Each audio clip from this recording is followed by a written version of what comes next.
Acknowledge and appreciate your progress. Take time to celebrate, no matter how small it may seem.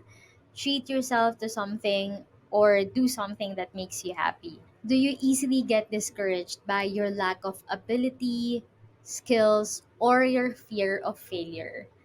Do you always compare yourself to others na feeling mo mas magaling naman sila? Do you feel like you don't have the necessary resources or support to achieve something? If yes, let's talk about that in this episode.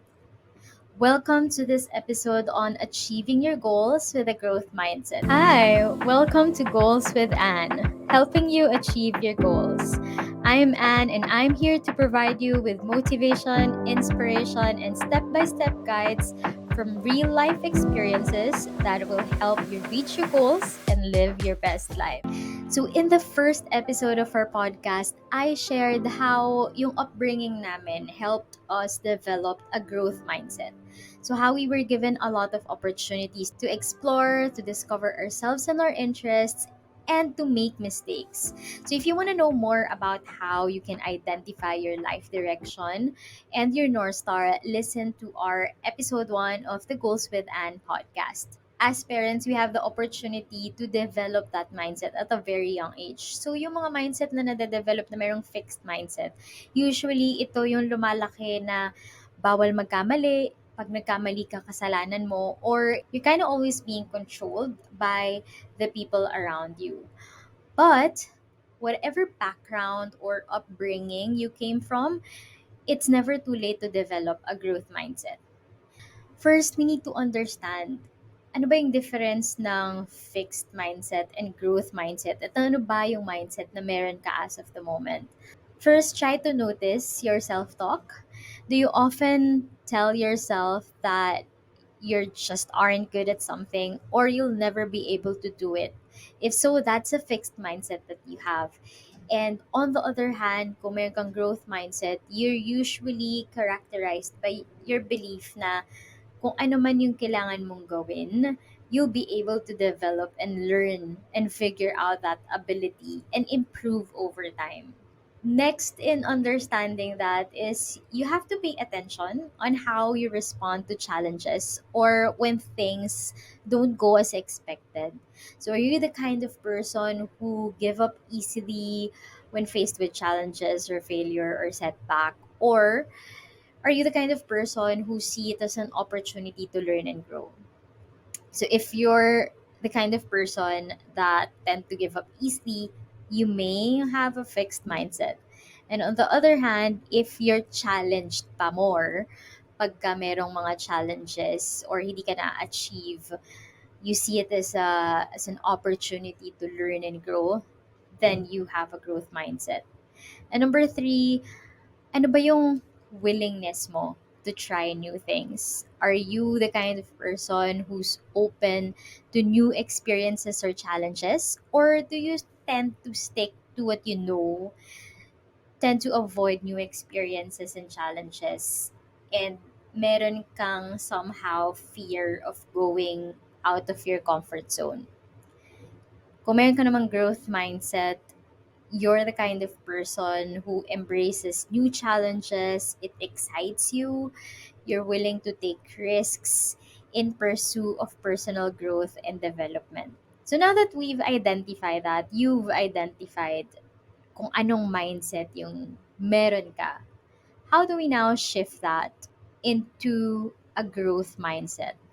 And if you already have a growth mindset, how can you further develop it to achieve your goals? Number one is let's reframe the negative self talk. You have to be more self aware. Whenever you're realizing that you are giving yourself negative self talk, list it down and stop and ask yourself if it's really true.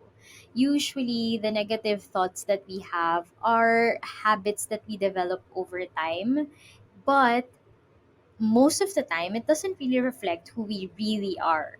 So if you notice them now that you're becoming more self-aware of them, you're working towards it, consciously working towards it, begin to challenge them.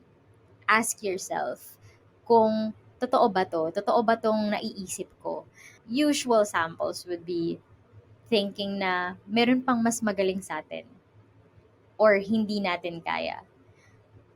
In reality, meron din namang mga instances na ikaw yung mas magaling sa iba, na ikaw yung mas may alam sa specific skill set na yun, or ikaw yung mas may kakayanan to explain something. But, because you have that mindset na, baka sila yung mas magaling, so sila na lang, you're limiting that opportunity for you. Another sample would be thinking that I'm not gonna try new things because I'm gonna mess up and everyone will think I'm a failure.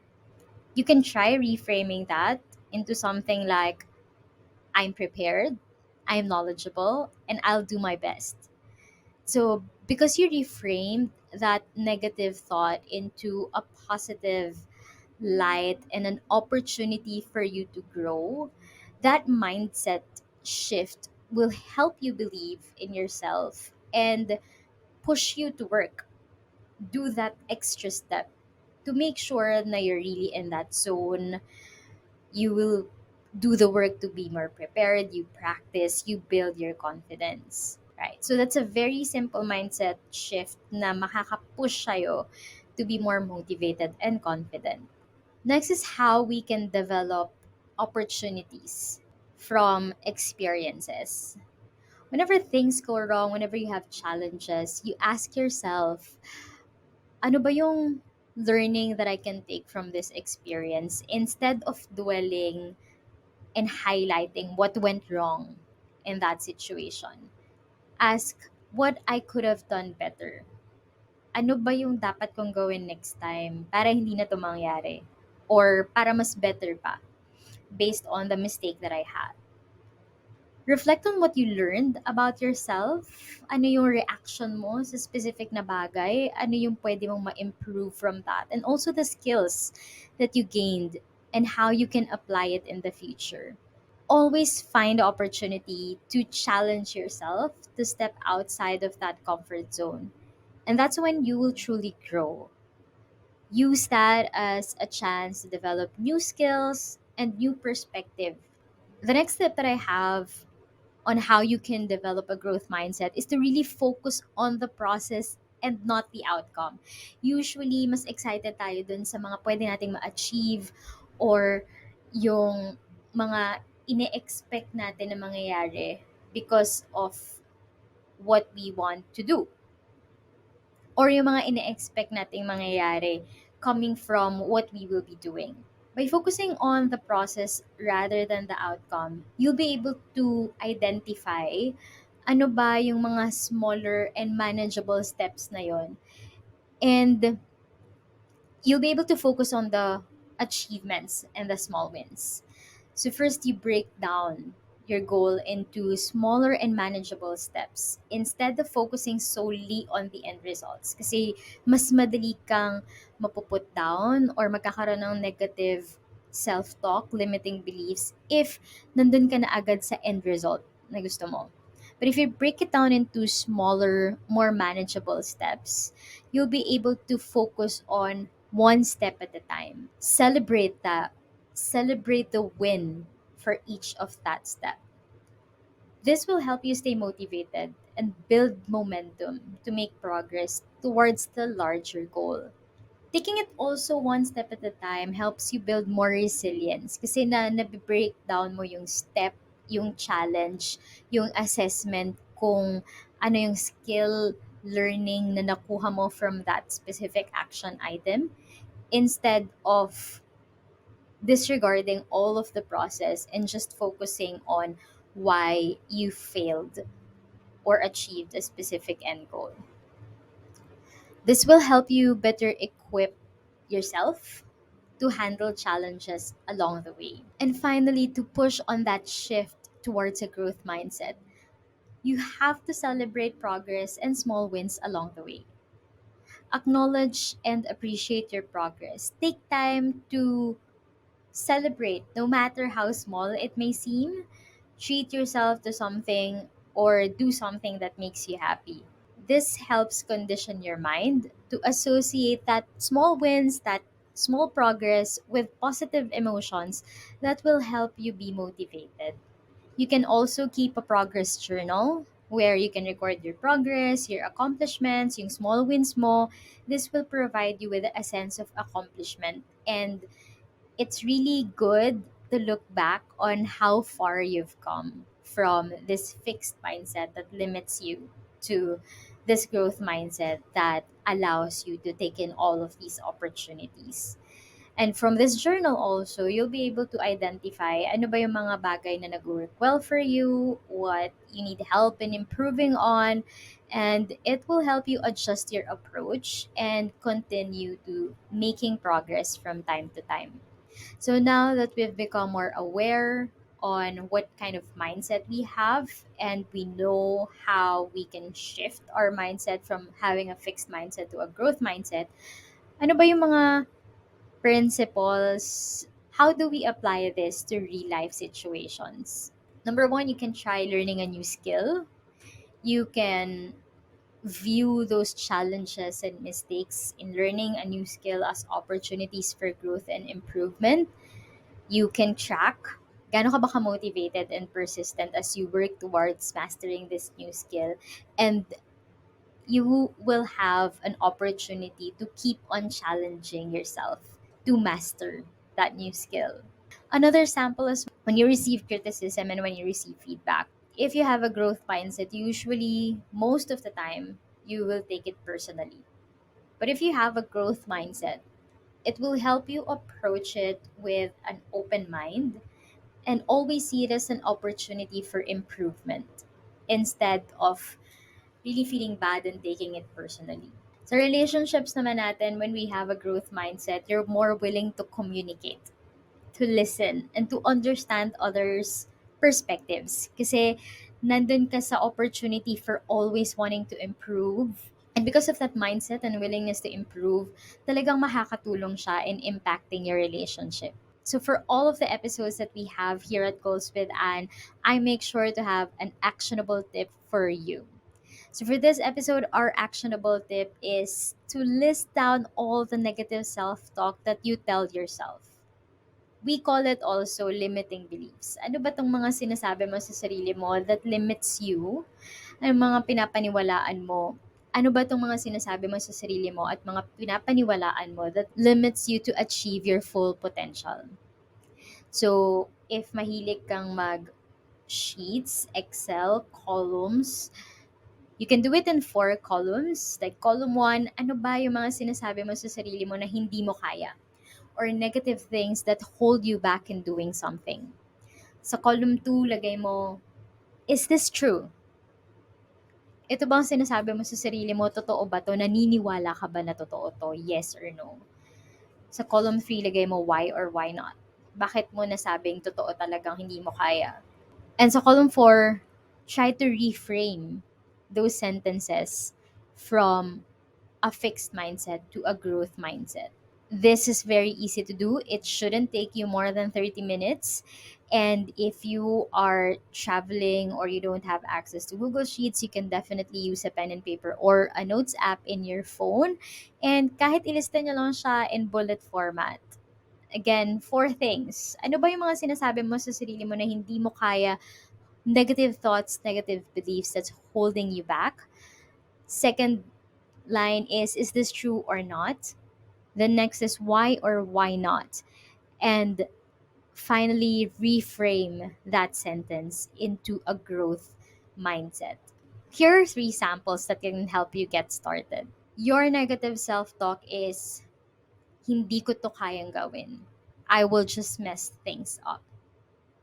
We'll reframe it as, hindi ko pa siya na-figure out. But I will keep trying and I will learn until I get it right. Second sample is, I'm not good at it. I don't have any talent for it. We can reframe that into a growth mindset statement and say, I'm not good at this yet, but I can allot time to develop the skills and practice it with my full commitment and perseverance. Third sample is, I'm so stupid in making that mistake. Hindi ko na siya maaayos. How we can reframe this into a growth mindset statement is that mistakes are opportunities for us to learn and grow. And I'll make sure that I'll be more self aware next time when these situations happen and use it as an experience to not do it again. So while you're doing it and listening to this episode, my questions ka, or you feel so excited that you now have this opportunity to reach a lot of things because of your new mindset shift, then tag at Goals with Anne. I'd love to hear your feedback, your thoughts, yung mga statements ninyo, and how you reframe that into a growth mindset statement. You can also share it in our private group Act to Achieve PH, and I'd love to read more about them. So for every episode that we have our hashtag Ask Anne portion where we answer listener questions that we get from TikTok, Instagram. Usually I get a lot of DMs and emails, and let's try to answer this here. For this episode, ang listener question natin is how can I stay motivated and continue to maintain a growth mindset over time? I mentioned this earlier, and I think the two tips that I have for you is really track your progress, keep a journal or sa app on the challenges that you face and how you overcome them. Even the smallest one, even yung mga feeling natin na very minor lang, hindi naman big deal, sometimes that really makes a big difference kasi namomotivate ka to track mo yung habits mo, and if you update them regularly, you can see your wins and your progress at a certain period and time.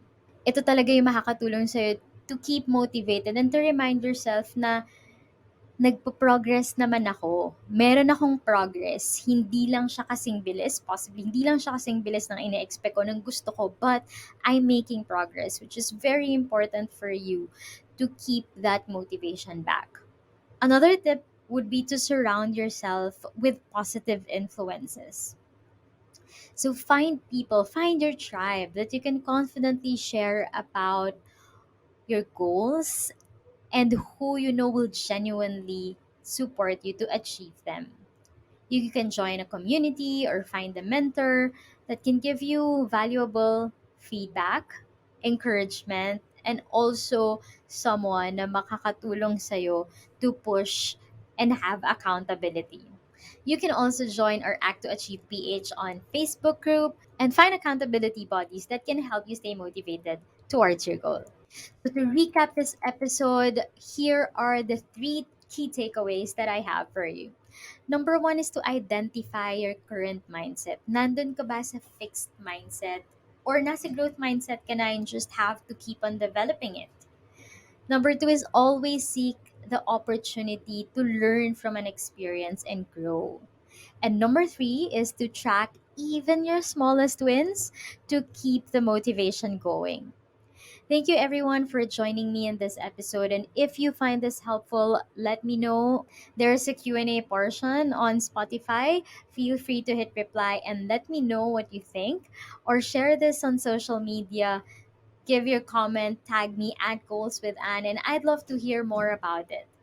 On the next episode, we'll talk about why it's never too late to start a new path, letting go of something na our guest pursued for almost 12 years, but he wasn't still able to complete it and made the decision to restart his life.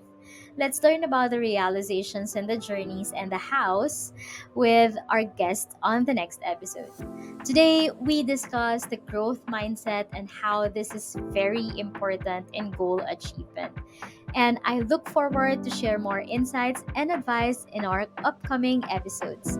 Thank you for listening Goals with Anne, the podcast. I hope na-motivate and excite kayo sa takeaways and action items natin for this episode. To be always updated on our ganaps, don't forget to follow me on IG, Facebook, TikTok, and you can also watch this episode on YouTube at Goals with Anne for your daily dose of motivation. To connect with accountability buddies and find your tribe, join ka na rin to our private goal achievement community, Act to Achieve PH on Facebook. If natuwa ka, na-inspire ka, or na-excite ka ulit sa buhay because of this episode, let me know by giving it a rating and following the podcast. Just go to the podcast page if you're on Spotify, click follow, then click the ratings and give your feedback. 5 seconds lang. It can go a long way in showing support, get this podcast discovered by more people, and you might just help others achieve their goals too. Stay tuned until next time. Thank you for listening. Don't forget, you need to act to achieve.